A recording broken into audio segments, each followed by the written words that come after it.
وأصحابه أجمعين وعلى من والاهم وتبعهم بإحسان إلى يوم الدين أما بعد فأعوذ بالله من الشيطان الرجيم بسم الله الرحمن الرحيم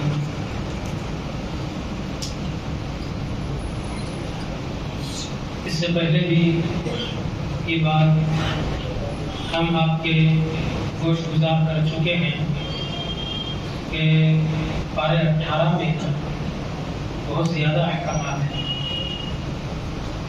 تو ایک حکم اس طرح کا ملتا ہے. پہلے جو اجازت کا حکم آیا تھا کہ کسی کے گھر جاؤ تو اجازت مانگ کر جاؤ، یہ تو عام حکم سب کے لیے. اب یہاں جو حکم اور اجازت مانگنے کا جو مسئلہ بیان کیا جا رہا ہے، یہ اگر تم کسی کے پاس فجر سے پہلے چلے جاؤ تب اجازت مانگو، اور ظہر کے بعد جاؤ تو اجازت مانگو، اور عشاء کے بعد جاؤ تو اجازت مانگو. یہ 3 اوقات خاص طور پر عرب میں، کہ فجر کے پہلے تو ظاہر ہے سب کے سونے کا وقت ہے، دوپہر کا وقت یہ تیز دھوپ ہوتی ہے جس کی وجہ سے یہ کچھ دیر آرام کرتے ہیں، اور عشاء کے بعد تو عشاء کے بعد ہی فرمایا کہ دیکھو اے ایمان والو، تم اور تمہارے ہاتھ پر جن کے مالک، تمہارے ہاتھ جن کے مالک ہوئے ہیں، یعنی غلام باندیاں اور وہ لڑکے لڑکیاں جو ابھی بلوغت کو نہیں پہنچے ہیں، یہ سب 3 اوقات 3 مرات 3 اوقات میں اجازت دے کر کسی کے گھر جائیں. پہلا وقت ہے من قبل صلاة الفجر، فجر سے پہلے، وحین تضعون ثیابکم من الظہیرہ، اور دوپہر کے وقت جب تم اپنے اضافی کپڑے اتار دیتے ہو، ومن بعد صلاة العشاء، اور نماز عشاء کے بعد. یہاں پر ایک لفظ اللہ تعالیٰ نے فرمایا ہے وحین تضعون ثیابکم، ایک ہے ثیاب اور ایک ہے لباس. اس میں فرق ہے دونوں، ثیاب اور لباس. یہاں پر اللہ نے یہ نہیں فرمایا جب تم اپنا لباس اتارتے ہو، بلکہ تم اپنے ثیاب یعنی جو اضافی کپڑے پہنے ہوئے ہیں وہ نکال دیتے ہو، جو اندرونی کپڑے ہیں وہ برقرار رہتے ہو. تو لباس اندرونی کپڑوں کو کہتے ہیں، ثیاب اوپر کے کپڑوں کو کہتے ہیں. اور میاں بیوی کے رشتے کو اللہ تبارک و تعالیٰ نے ہن لباس لکم وانتم لباس لہن، کہ یہ تمہارا لباس ہے تم ان کا لباس. بات اندرونی معاملے کی ہے تو لباس فرمایا، اضافی چیزیں ہیں تو وہاں پر ثیاب فرمایا. ثلاث عورات لکم، یہ 3 تمہارے لیے پردے کے اوقات ہیں. عورت سے عورت کہتے ہیں چھپانے کی چیز کو. تو عورت کو عورت اس واسطے کہتے ہیں کہ وہ سب طاقت چھپی ہوئی رہنا چاہیے. اس کے بعد تم آنا جانا چاہتے ہو تو آ سکتے ہو، جا سکتے ہو. لیس علیکم ولا علیہم جناح بعدہم، اور گھر میں کام کرنے والے یہ بھی گھر میں آتے جاتے. طوافون علیکم، یہ تو کثرت سے آیا جایا کرتے ہیں. یہ ہو گئی. پھر اس کے بعد فرمایا وَإِذَا بَلَغَ الْأَطْفَالُ، جب بچے بڑے ہو جائیں، بالغ ہو جائیں، تو اب ان پر ضروری ہے کہ فَلْيَسْتَأْذِنُوا، یہ بھی کسی کے گھر میں داخل ہوں تو اجازت دے کر داخل ہونا ہے.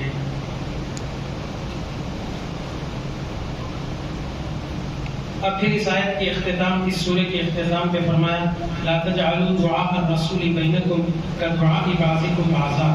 لوگوں، رسول کو جب بھی بلانا ہو تو آپس میں جس طرح ایک دوسرے کا نام لے کر بلاتے ہو، میرے نبی کو نام لے کر مت بلاؤ، بلکہ تعظیمی کلمات سے بلاؤ اور ادب کے کلمات سے بلاؤ.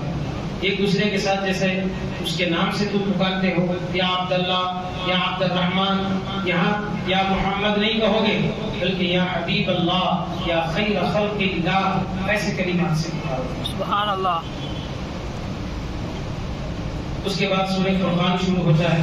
سورہ فرقان میں اللہ تبارک و تعالیٰ نے ابتدا میں قرآن کے نازل کرنے پر نبی کریم صلی اللہ علیہ وسلم پر اور اس کو کیوں نازل کیا اس کی وجہ بتائے. لیکن للعالمین نذیرا، تاکہ آپ سارے جہانوں کو ڈرائیں. نبی کریم صلی اللہ علیہ وسلم صرف مسلمانوں کے نبی نہیں ہیں اور قرآن مجید صرف مسلمانوں کی کتاب نہیں ہے. یہ اور بات ہے، قرآن مجید سے مسلمانوں نے جتنا فائدہ اٹھایا اس سے زیادہ غیروں نے اٹھایا. یہ بات بڑے دکھ کے ساتھ کہی جا سکتی ہے، افسوس کے ساتھ کہی جاتی ہے. آج جو ترقی ہم دیکھ رہے ہیں، چاہے وہ پلین کی ہو، موبائل کی ٹیکنالوجی ہو، اور جتنی جدید جو چیزیں آ رہی ہیں، یہ سب قرآن کی بدولت ہے. سارے علوم، سارے فنون کو اللہ نے قرآن میں رکھا ہے. تو آپ بتائیے کہ اس کتاب سے سب سے زیادہ غفلت برت رہے ہیں تو مسلمان. افسوس کہ اس کو نمازوں میں جو صورتیں عام طور پہ 30ویں پارے کے آخر کے 10 سورے جو پڑھے جاتے ہیں اس کا معنی اور مطلب بھی نہیں معلوم. اب اس پر کیا ماتم کریں کہ اس کو قرآن سمجھ میں آئے، سورہ فرقان سمجھ میں آئے، سورہ نور سمجھ میں آئے؟ نہیں، یہ اس کتاب کو بس تبرک کی کتاب بنا دیا ہے. یقیناً اس سے برکت حاصل ہوتی ہے، لیکن اس کے نازل کرنے کا مقصد یہ نہیں ہے. لِيَكُونَ لِلْعَالَمِينَ نَذِيرًا، یہ ہے اس کا مقصد کہ ہم نے سارے جہانوں کو ڈرانے والا بنا کر بھیجا ہے. کس سے ڈرائیں؟ الَّذِي لَهُ مُلْكُ السَّمَاوَاتِ وَالْأَرْضِ، اس ذات بابرکت سے جس کے قبضے قدرت میں زمین و آسمان کی بادشاہت ہے. وَلَمْ يَتَّخِذْ وَلَدًا، اس کا کوئی لڑکا نہیں ہے. وَلَمْ يَكُنْ لَهُ شَرِيكٌ فِي الْمُلْكِ، اور بادشاہت میں کوئی اس کا شریک نہیں ہے. وَخَلَقَ كُلَّ شَيْءٍ، اس نے ہر چیز کو پیدا کیا اور ہر چیز کا ایک اندازہ مقرر کیا کہ یہ اتنے دنوں تک رہے گی، یہ اتنا فائدہ دے گی، اتنا نقصان دے گی. فَقَدَّرَهُ تَقْدِيرًا. یہاں پر کافروں کے بتوں کی مذمت کرتے ہوئے فرمایا وَالَّذِينَ اتَّخَذُوا مِن دُونِهِ آلِهَةً، وہ لوگ جو اللہ کو چھوڑ کر دوسروں کو خدا بنائے ہیں. کسی نے تو اپنے نفس کو خدا بنایا. یہ سب سے بڑی بات ہے.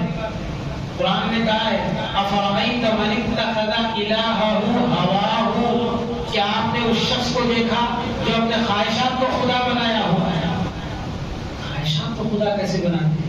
یعنی خواہشات کو ایسے عمل کرتا ہے جیسے خدا کی بات کو عمل کرتا ہے، ایک چیز کی بھی نافرمانی نہیں کرتی. تو فرمایا جو اللہ کو چھوڑ کر دوسروں کو خدا بناتے ہیں، لا یخلقون شیئا، دیکھو خالق ہونے کے لیے کوئی چیز پیدا کرنا، اور یہ جو تمہارے معبود ہیں لا یخلقون شیئا، کوئی چیز پیدا نہیں کر سکتے.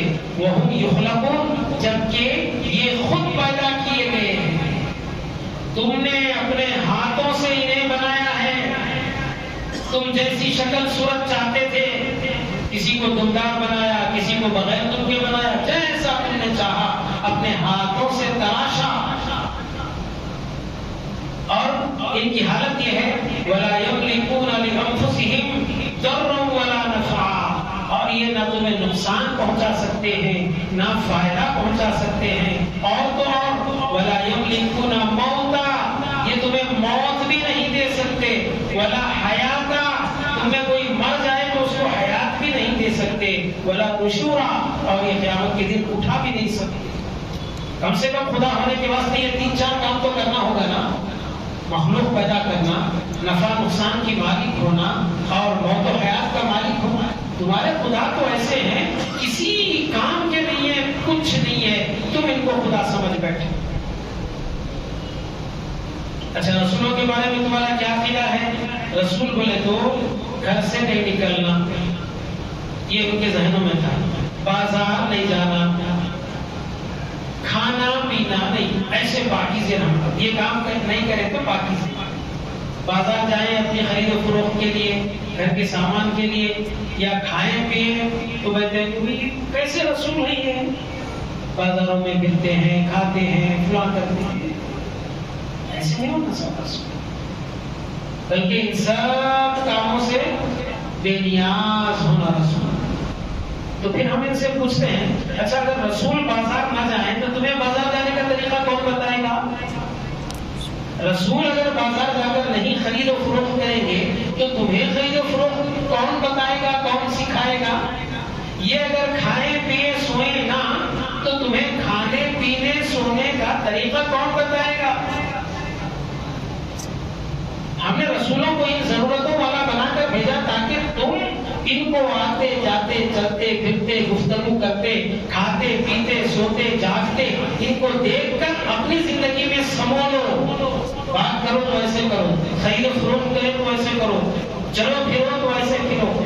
تو وہ کہتے تھے وقالو ما لہذا الرسول، یہ رسولوں کو کیا ہو گیا، یاکلوا الطعام، کھانا کھاتے ہیں، ویمشی فی الاسواق، بازاروں میں بھی جاتے ہیں، لولا انزل الیہ ملک، ان کے ساتھ کوئی فرشتہ کیوں نہیں آیا جو ان کے سارے کام انجام دے سکے، فیکون معہ نذیرا، ان کے ساتھ مل کر رہا تھا تو شاید ہم سمجھتے تھے کہ دیکھو میں اللہ کا رسول ہوں، اس کو دیکھو اللہ نے مجھے بھیجا ہے میرے ساتھ تاکہ ہم دونوں مل کے تم کو ڈرائیں. یہ کیا بات ہے؟ رسول کے پاس تم جو معجزے کی خواہش کرتے تھے رسول بتا دیتے تھے، کہ یہ فرشتہ اتر کر تمہیں کیا خواب بتائے گا؟ تمہاری اپنی خواہش، تمہاری فرمائش ہے، اور ضروری نہیں اللہ تمہاری ہر فرمائش کو پورا کرے، بلکہ ہماری ہر فرمائش سے پہلے جو ہمیں بہتر ہے اللہ وہ عطا کرتے ہیں. یا اور ایک بات بول دیتا ہوں، اور یلقا الیہ کنز، یا ان کے پاس خزانہ کیوں نہیں ہے، محنت مزدوری کیوں کرتے ہیں بھائی؟ اور یلقا الیہ کنز، ان کے پاس کوئی خزانہ کیوں نہیں آیا؟ اور یکون لہ او تکون لہ جنہ، یا کوئی باغ باغیچہ کیوں نہیں ہے ان کا کہ جس میں سے وہ کھائے پی لیں اور اپنی ضرورت کو پورا کر لیں. یاکل منھا، اللہ تعالیٰ نے فرمایا وقال الظالمون، ظلم کرنے والوں نے یہاں تک کہہ دیا نبیوں کی پیروی کرنے والوں کو، ان تتبعون الا رجلا مسحورا، تم جادو کیے ہوئے شخص کی پیروی کر رہے ہیں جبکہ وہ رسول ہیں. اللہ نے فرمایا انظر، محبوب دیکھو، کیف ضربوا لک الامثال، تمہیں کیسی کیسی یہ مثالیں بیان کر رہے ہیں. کبھی شاعر کہتے ہیں، کبھی جادوگر کہتے ہیں، کبھی کاہن کہتے ہیں. فضلوا، یہ گمراہ ہو چکے ہیں. فلا یستطیعون سبیلا، یہ سیدھا راستہ پا ہی نہیں سکتے.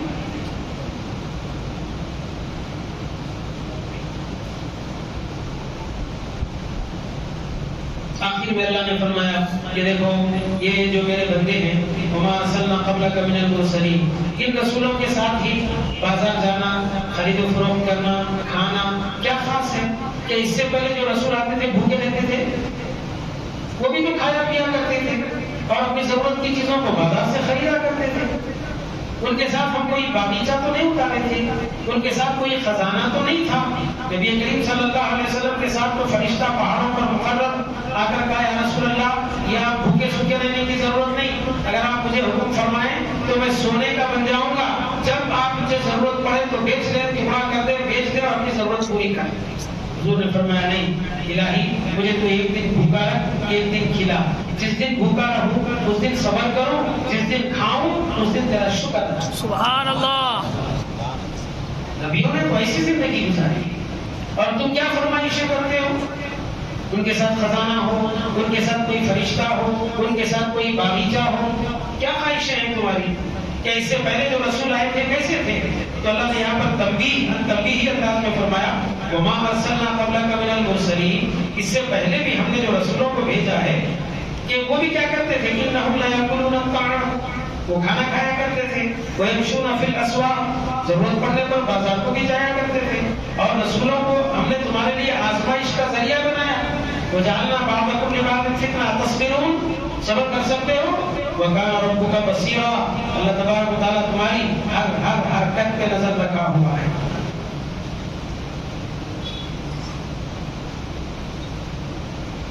اب پارے 19 شروع ہوتا ہے.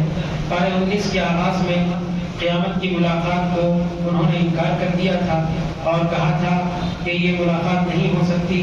کیوں؟ لولا انزل علینا الملائکہ، ہمارے پاس فرشتے آ کر کیوں نہیں بولے یہ بات؟ اور نرا ربنا، جب ہمارا رب ہے تو ہمیں دکھائی کیوں نہیں دیتا؟ ارے دکھائی دیتا ہے، تم اس قابل بن جاؤ نا. تم اس قابل بن جاؤ. لقد استكبروا في انفسهم, بہت زیادہ انہوں نے غرور کیا, تکبر کیا, وعتوا عتوا کبیرا, اور بہت زیادہ حد سے وہ آگے بڑھ گئے. پھر اس کے بعد فرمایا کہ دیکھو حضرت وَكَذَلِكَ جَعَلْنَا لِكُلِّ نَبِيٍّ عَدُوًّا مِنَ الْمُجْرِمِينَ, ہم نے دنیا میں جب بھی نبی بھیجے ہیں ان کے ساتھ ان کے دشمن بھی مجرمین میں سے دشمن تھے جو ہمیشہ ان کو تکلیف دیتے تھے, ایذا پہنچاتے تھے. وَكَفَىٰ بِرَبِّكَ هَادِيًّا وَنَصِيرًا, آپ کا رب ہدایت کے اعتبار سے اور مددگار کے مدد کرنے کے اعتبار سے کافی ہے. اچھا, اس قرآن کے بارے میں بولتے تھے کہ تھوڑا تھوڑا نازل ہوتا تھا, 23 سال لگے پورے قرآن نازل ہونے. پورے قرآن آسمان لوح محفوظ سے آسمان اول پر ایک ساتھ نازل ہو گیا پورا قرآن. اب آسمان اول سے نبی کریم صلی اللہ علیہ وسلم کے قلب مبارک پر جب جب ضرورت پڑی ایک ایک سورہ, 10 آیتیں, 20 آیتیں, جو ضرورت پڑتی تھی وہ جبریل لا کے پہنچایا کرتے تھے. اس پر بھی اعتراض ان کو ماننا نہیں, کچھ نہیں, خالی اعتراضات کرنا. دنیا میں سب سے آسان کام بتاؤ, سب سے آسان کام, کچھ کرنا پڑے تو مشکل ہے, سب سے آسان کام کسی پہ انگلی اٹھا دے, یہ سب سے آسان کام. اور ہم یہ کام بہت کرتے ہیں, بہت زیادہ کرتے ہیں. تو کافروں نے کہا وقال الذين كفروا, جنہوں نے کفر کیا انہوں نے کہا لولا نزل عليه القرآن جملة واحدة, ایک بار کیوں نہیں نازل ہوتا بھئی یہ قرآن. یہ دیکھیے کوئی بات ہے, كذلك لنثبت به فؤادك, ان سب کی باتیں بول کر ہم آپ کو دل کو مضبوط کرتے ہیں. اور تلناه ترتیلا, اب تو ترتیل ہی سے اتاریں گے قرآن, جب جب ضرورت پڑی, جیسے جیسے ضرورت پڑی ویسے ہی نازل کریں گے. پھر سیدنا موسیٰ علیہ السلام اور ہارون علیہ السلام کا یہاں پر تذکرہ ہو رہا ہے کہ اللہ تعالیٰ نے ان دونوں کو فرعون کے پاس بھیجا اور کہا جاؤ جا کے میرا پیغام سنا دو, اور اگر یہ بات نہیں سنیں گے تو ان سب کو ہم کیا کر دیں گے, ہلاک کر دیں گے, تباہ کر دیں گے. پھر حضرت نوح علیہ السلام کا ذکر کیا کہ جب رسولوں کو قوم نے جھٹلا دیا تو ہم نے سب کو ڈبا دیا, پانی میں غرق کر دیا, اور ان کو نشان عبرت بنایا, لوگوں کے لیے نشانی بنایا, اور ظلم کرنے والوں کے لیے دردناک عذاب ہم نے تیار کر رکھا ہے. اسی طریقے سے عاد, سمود, اصحاب رس کے اور بہت سے زبانوں کے درمیان ہم نے یہ نشانیاں رکھی ہے. صلی اللہ تعالی وسلم علی خیر خلقہ وآلہ واصحابہ اجمعین, الحمد للہ رب العالمین.